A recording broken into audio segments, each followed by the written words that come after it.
I just want to see my kids get married and graduate from school. I want to see a grandchild. I want to see Mike Tyson with a grandchild. I wonder what that's going to be like.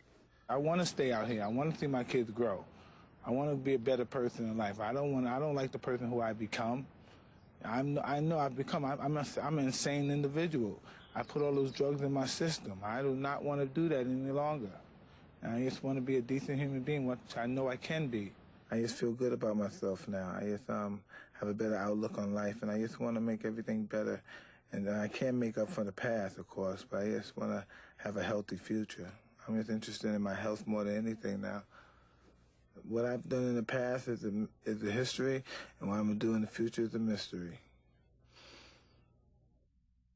We had a very, and have a very strange, powerful, intimate relationship, and it always seemed to me that it would be possible to translate into a film such as this one. And there's a scene in black and white. How many of you actually saw black and white?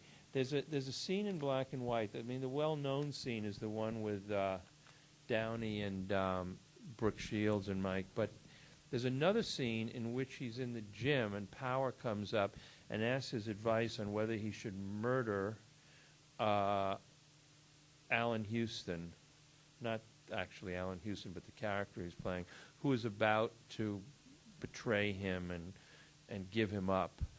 And Mike gives typically conflicting and contradictory advice in his Whitman-esque personality encompassing multitudes, and says, yes, you should. If somebody's out to get you, you have to kill him or he'll get you. And then also says, that's not what I said. I'm very fastidious with my words. And then, are you ready to go to the penitentiary? You have to face up to the possible consequences. Are you ready to be strip searched, to have the nose of dogs stuck up your ass while guards play with your balls? And the meditative, sort of startling, uninhibited, analytical voice that was present in that scene, while he was doing it, and I was sort of assimilating it and thinking how I was going to use it in the movie, also it occurred to me, this is the movie I want to do with him.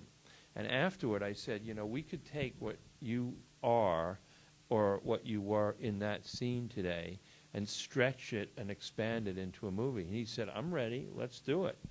So over the next 9 years, we've talked about it over and over again at various times, but it was only after my mother died in 2006, and I found myself doing things in the subsequent weeks and I guess months, which I realized were going to lead to my incarceration or my extinction. And I thought, well, am I really ready to pack it in? Because if I don't stop my pattern of behavior, that's where it's headed. And I thought, I have to start shooting a movie quickly, because that's the only way I'm not going to do that, if I'm sort of locked into a constructive activity. And I don't know any other constructive activities besides making a movie.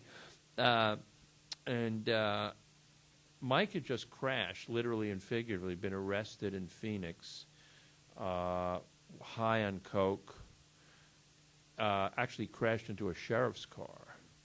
And also, despite having been read his rights, insisted on telling the sheriff arresting him that he was a total coke addict, and as soon as he was released, he was going to go out and get some more coke to do it, which, of course, made his plea bargain more difficult than it would have been if he had said something like, what's that doing there? But he went the opposite route. In fact, when I talked to the lawyer I actually found for him, the lawyer said, well, if you wanted a textbook case of what not to say to an arresting officer after being arrested, you could just tape what he said and hold it up, because every syllable is exactly what you don't want to say. Anyway, he was in rehab, and I thought, well, this is a great time for him to do this movie. So I called him and I said, you know, I have enough money that I could just finance this movie myself if you want to start right away. because otherwise we're going to have to wait around and try to get money, and everybody's going to say, what's the script or what's the story? And get, 6 months from now, I'm just going to be threatening people. So why don't we just do it? He said, well, I'm ready. And that was it. What was your planning process, I mean, in approaching the film? I tried to do as little planning as possible, which I usually do. So I got Larry McConkey, who is the great Steadicam operator in the world, and whom I've used as a cinematographer now twice, who is a truly great guy on every level. And he wanted, there was no way to do the movie except high def, because you didn't want to run out after 4 minutes of a Steadicam mag or 10 minutes regular. So we got 2 high def cameras, the Varicam and the Genesis, and hired a crew. And I think we were shooting 3 weeks after this conversation I had with Mike. It was either 2.5 or 3 weeks after, because the only real logistical problem was finding a house. So I found a great house. We rented the house. And basically then getting permission for him to get out of rehab for 10 hours a day. And when you did The Big Bang, which is a terrific documentary, if you haven't seen it, by all means, in which you have a disparate group of people talking about some of your favorite subjects, you are very much a presence in that film. In this one, you're not. I mean, we know you're behind the camera, but it's pretty much him. What was your... Well, I figured I either have to make this a genuine two-person movie about us and our relationship, or I have to get out altogether, and you should not hear me or see me. I just felt it's got to be one or the other. And I toyed with the idea of making it a movie about both of us, and because I think that one of the reasons we are as drawn to each other as we are is that despite some ostensible dissimilarities, we have a tremendous number of similarities and a lot in common. So I thought it might make an interesting subject. But then I thought, I don't have this other life to bring into the movie. I mean, was this just going to be a two-character film about 2 guys who are interested in each other, although not gay, but sort of very closely united in many ways? Or is it going to be a movie about Mike, which is not only in the present but in the past, and brings in the boxing, which is, obviously what he's known for and all the rest? And I thought that's actually the best way to go. And that means I've got to not only get out of the way, I've got to not even be conspicuous during shooting.